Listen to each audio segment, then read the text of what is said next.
औज़ुबिल्लाहिमिनश्शैतानिर्रजीम बिस्मिल्लाहिर्रहमानिर्रहीम अल्हम्दुलिल्लाहि रब्बिल आलमीन वस्सलातु वस्सलामु अला सय्यिदिल अंबियाइ वल मुरसलीन व खातमिन नबिय्यीन व अला आलिहि व असहाबिहि अजमईन अम्मा बाद।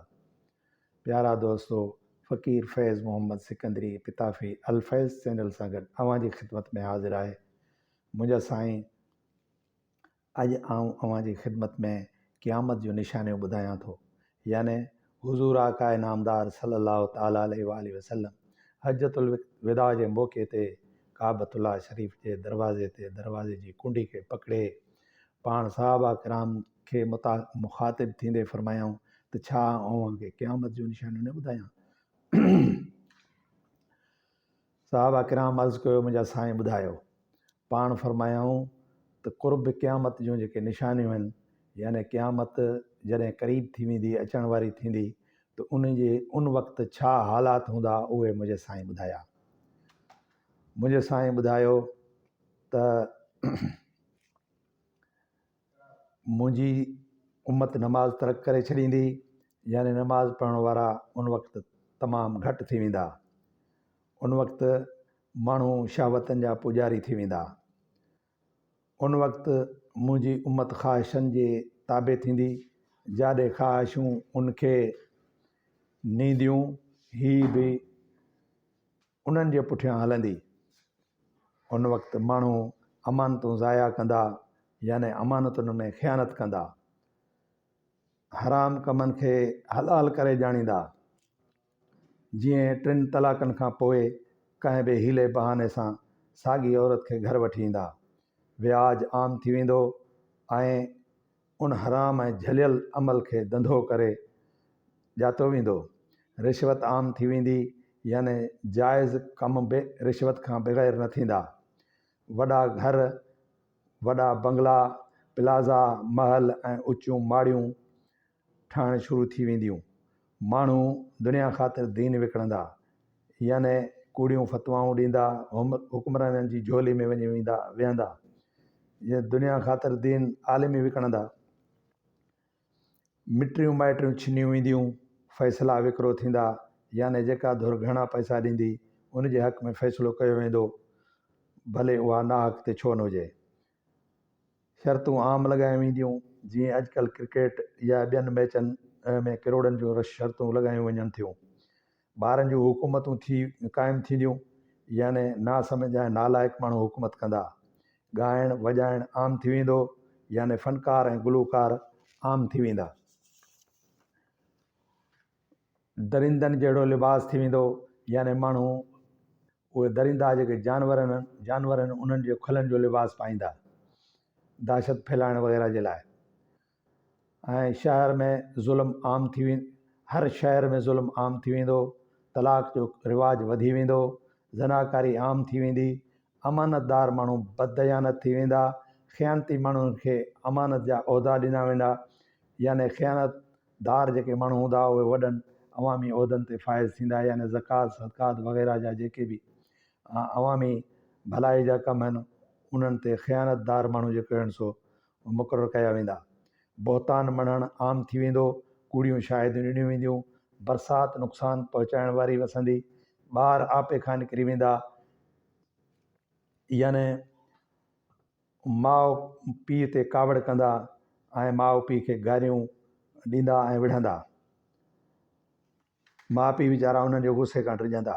ज़कात रुकिजी वेंदी, शराब आम थी वेंदो, हुक्मरान बदकार ऐं संदन वज़ीर बददयानत थी वेंदा। सूफ़ी उन ज़माने जा कूड़ा हूंदा, याने सूफ़ी याने आले सफ़ा, ईमान जी बुलंदी ते फ़ाइज़ कामिल ऐं बुज़ुर्ग। मगर क़ुर्ब क़यामत में बुज़ुर्गनि ऐं वलियनि जे रूप में जाहिल, ठग ऐं मकार सूफ़ी हूंदा। क़ुरान जा कारी ऐं मौलवी बदकार थींदा। उलमा मसलियत पसंदि ऐं डिॼणा हूंदा ऐं दुनिया जे फ़ाइदे ख़ातिर हक़ जी ॻाल्हि खां डिॼंदा, हक़ चवण खां डिॼंदा। वापारी बददयानत थी वेंदा, याने उहो ज़रूरी शयूं ज़ख़ीरो करे महांगियूं करे विकिणंदा। क़ुरान शरीफ़ ख़ूबसूरत ऐं उम्दा तरीन तरीक़े सां छापियो वेंदो, मगर उनखे पढ़ण ऐं पुरझण ऐं अमल करण वारो को बि कोन हूंदो। मस्जिदूं ख़ूबसूरत ठहंदियूं, यानी मस्जिदुनि खे बि कारोबार में इस्तेमालु कयो वेंदो। वॾा वॾा मुनारा ठाहिया वेंदा, हुक्मरान घणा थी वेंदा, दीन जा फ़क़ीह घटिजी वेंदा, ख़तीब ऐं वाइज़ी तमामु वधी वेंदा, अमीन यानी हक़ सां फ़ैसिले करण वारा घटिजी वेंदा, पेनूं यानी पिणा फ़क़ीर तमामु घणा थी वेंदा, वाइदा टोड़िया वेंदा, इस्लामी हदूं ख़तमु कयूं वेंदियूं, यानी मादर पिदर आज़ादु अवाम मादर पिदर आज़ादु हूंदो। ॻाइणनि जा इदारा ऐं क्लब क़ाइमु कया वेंदा, ॻाइण वॼाइण जा आलात आम विकिरो थींदा, माप तौर में घटिताई ऐं वटि खोटा थींदा, नौकिरियाणियूं मालिक ॼणींदियूं। तव्हां पाण सम्झी सघो था इन ॻाल्हि खे, यानी नौकरनि जा पुट हुक्मरान थींदा, औरतूं कमाईंदियूं, नौकरियूं कंदियूं, वापारु कंदियूं, मर्द औरतुनि जी मुशाबियत कंदा ऐं औरतूं मर्दनि जी मुशाबियत कंदियूं। आम सलाम जो रिवाज घटिजी वेंदो, यानी ख़तमु थी वेंदो, सवाइ ॼाण सुञाण वारनि जे। तलब करण खां सवाइ माण्हू कूड़ियूं शाहिदूं ॾींदा, वॾा दानश्वर हूंदा, मगर दीन लाइ न, फ़क़ति दुनियादारी जे लाइ वॾा दानश्वर पैदा थींदा। आख़िरत जो अमल करे दुनिया तलब कंदा, यानी नमाज़ूं, जनाज़ा, निकाह, ख़त्मा, दुरूद, रुपयनि जी लालच में कया वेंदा।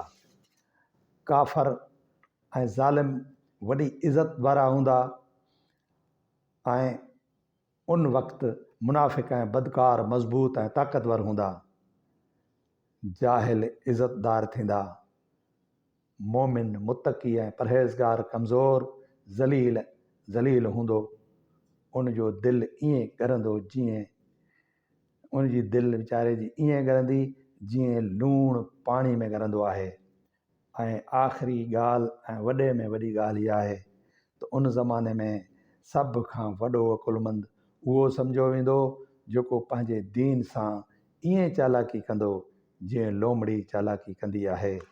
मुंहिंजा साईं ही ॻाल्हियूं मुंहिंजे हुज़ूर आकाए नामदार सल्लल्लाहु ताला अलैहि वसल्लम जन असांखे ॿुधायूं। हाणे तव्हां पाण अंदाज़ो लॻायो इहे सभु ॻाल्हियूं पूरियूं थी चुकियूं आहिनि। असांजी हालति बिगड़ी चुकी आहे।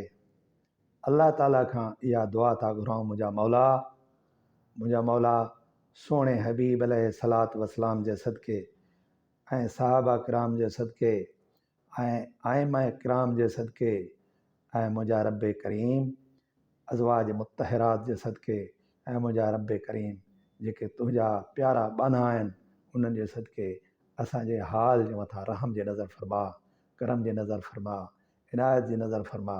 मुंहिंजा साईं असांखे इन्हनि आफ़तनि ऐं मुसीबतनि बलाउनि खां बचाए। वमा अलैना इल्लल बलागुल मुबीन।